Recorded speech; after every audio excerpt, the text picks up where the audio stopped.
guys, welcome back to another episode of Teaching with Koala. This video is just for the teachers. Shh!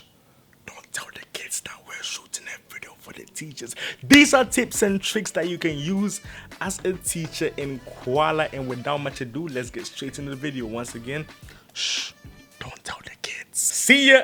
So once we are in Koala and as a teacher, these are some tips and tricks you can use. This is your room address, which you can copy and send it to a student. So once you copy it, you can just paste it and send it straight to a student, and he can enter your room through this address. So this is the number of people you want in your room. Let's say I want 3 students in my room. Start room. Loading.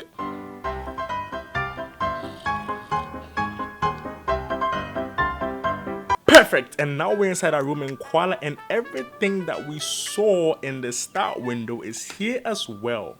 So this is our room address, and this is the number of students we chose. So we can scroll it up all the way to 5 students and scroll down all the way to 0 students. An empty classroom. But no, we want at least 3 students in our classroom. So these are some tips and tricks in which you can use in Koala as a teacher to make things easier for yourself. Thank you for this short episode. Don't forget to like and subscribe, and hope you guys enjoy the video. Shh. Don't tell the kids that we taught you guys tricks. Bye guys!